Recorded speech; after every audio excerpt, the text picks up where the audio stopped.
तो स्टूडेंट्स, आज की वीडियो में हम देखेंगे कि हम एक लाइब्रेरी मैनेजमेंट सिस्टम का प्रोटोटाइप बना रहे हैं। एक dummy library management system with the help of object oriented programming, जिसको आपको एक आइडिया मिलेगा कि आप कैसे एक सिस्टम डेवलप कर सकते हैं। तो सबसे पहले मैंने यहाँ एक क्लास बनाई है। जैसे कि आपको पता है क्लास कीवर्ड यूज करके हम जो क्लास बनाते हैं, तो मैंने क्लास बनाई है लाइब्रेरी, जिसके अंदर सबसे पहले मेरे पास कंस्ट्रक्टर है। और वो कंस्ट्रक्टर जब कॉल होगा, जैसे ही आपका लाइब्रेरी क्लास का ऑब्जेक्ट क्रिएट होगा, कंस्ट्रक्टर कॉल होगा, तो उसके अंदर एक एम्प्टी लिस्ट बनेगी एज ए इंस्टांस वेरिएबल, जिसमें आपके बुक्स का डेटा स्टोर होगा। एंड देन एक और एम्प्टी लिस्ट, एक एम्प्टी डिक्शनरी क्रिएट होगी जिसमें आपकी बोरोड बुक्स का डेटा स्टोर होगा। तो एक लिस्ट जिसमें बुक्स का डेटा स्टोर होगा और एक डिक्शनरी जिसमें बोरोड बुक्स का डेटा स्टोर होगा। आप यहाँ पे देख सकते हो स्क्वायर ब्रैकेट्स लगी हुई हैं, यहाँ पे करली ब्रैकेट्स लगी हुई हैं, empty list and empty dictionary. Then आपके पास एक ऐड बुक फंक्शन है। ऐड बुक फंक्शन क्या ले रहा है एज आर्ग्यूमेंट? बुक के टाइटल को ले रहा है और उसको बुक्स लिस्ट में अपेंड कर रहा है, और एट द एंड बता रहा है कि ये आपका टाइटल जो है ऐड हो गया है। उसके लिए हमने एफ स्ट्रिंग को यूज किया है, फॉर्मेटेड स्ट्रिंग को। बुक, यहाँ पे आपके टाइटल वेरिएबल की वैल्यू प्रिंट होगी, has already been added to the library. तो आपका ऐड बुक फंक्शन जो सेकंड फंक्शन हो गया, ऐड बुक फंक्शन। देन हमारे पास है व्यू बुक्स फंक्शन। जितने भी फंक्शंस हम डिफाइन कर रहे हैं, ये हम लाइब्रेरी क्लास के अंदर ही कर रहे हैं। तो हमारा हो गया view books function. View books function क्या कर रहा है? If not self dot books, constructor में जो लिस्ट एम्प्टी लिस्ट बनी थी जिसमें हमने बुक्स के टाइटल्स को स्टोर करना था, तो if not self dot books क्या करेगा?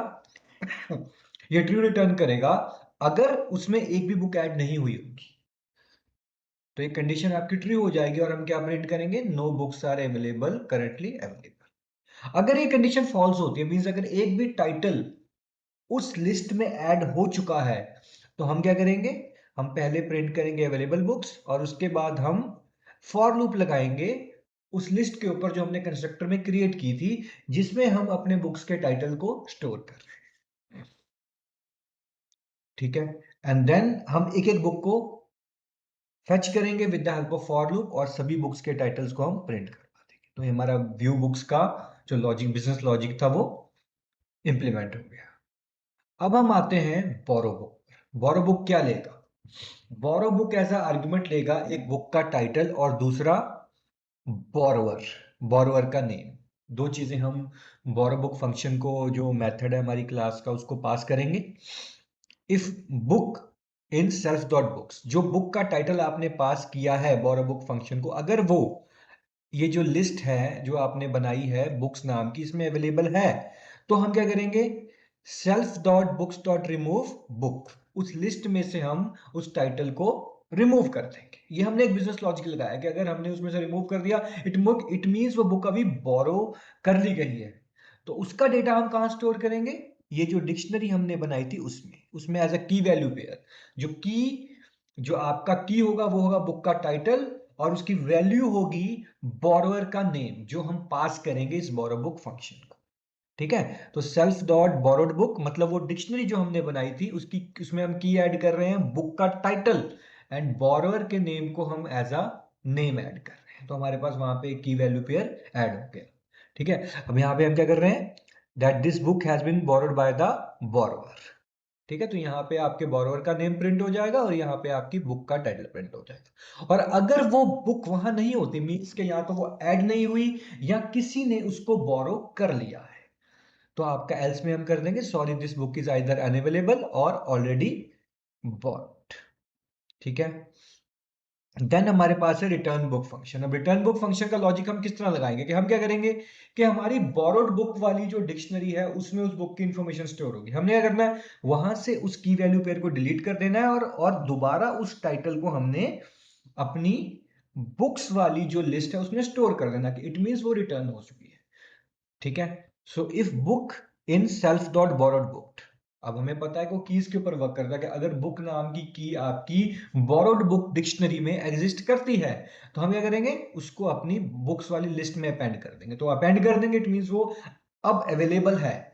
और आपकी जो डिक्शनरी है self dot borrowed book dot pop book, और उस की वैल्यू पेयर को जो बुक बोरो करने के टाइम पे हमने डिक्शनरी में ऐड किया, तो वहां से डिलीट कर तो जब बुक इश्यू हुई तो टाइटल को बुक वाली लिस्ट में से डिलीट करके एज अ की वैल्यू पेयर बोरोड बुक में डाला, और जब बुक रिटर्न हुई तो हमने क्या किया, हमने वहां से डिक्शनरी में से उस बुक की बोरोड बुक की इंफॉर्मेशन को एज अ की वैल्यू पेयर जो स्टोर है, बुक का नेम एज अ की और बुक के जो बोरोर है उसका नेम एज अ वैल्यू जो एज अ की वैल्यू पेयर स्टोर्ड है, वहां से डिलीट करके हमने क्या किया, हमने उसको बुक में दोबारा से ऐड कर दिया।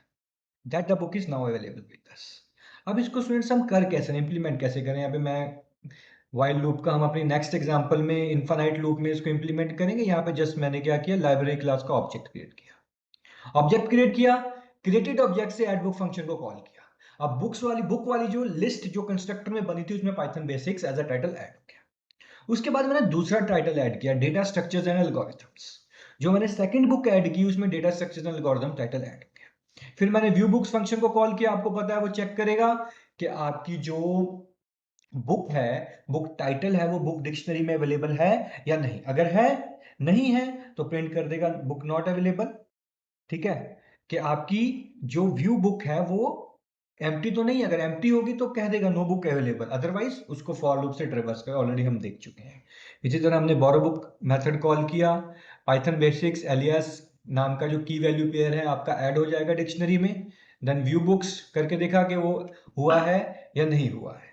देन रिटर्न बुक किया पाइथन बेसिक्स, जो की वैल्यू पेयर डिक्शनरी में ऐड हुआ था वो डिलीट हो जाएगा, और दोबारा से जो टाइटल होगा बुक का टाइटल बुक्स लिस्ट में ऐड हो जाएगा। इसको रन करके देखते हैं, आप देख सकते हो। ठीक है, पहले पाइथन बेसिक्स बुक आपकी ऐड हुई, ठीक है, उसके बाद डेटा स्ट्रक्चर्स की बुक ऐड हुई, फिर अवेलेबल बुक्स कॉल किया, 2 बुक्स प्रिंट हो गई। ठीक है, फिर एलिस ने जो बोरो किया, फिर अवेलेबल बुक देखा, पाइथन बेसिक्स जो थी आपकी अवेलेबल बुक्स में नहीं थी क्योंकि एलिस ने उसको बोरो कर लिया, देन एरिन ने रिटर्न किया, फिर आपने अवेलेबल बुक्स देखा, आप यहाँ देख सकते हो। ठीक है, थैंक यू।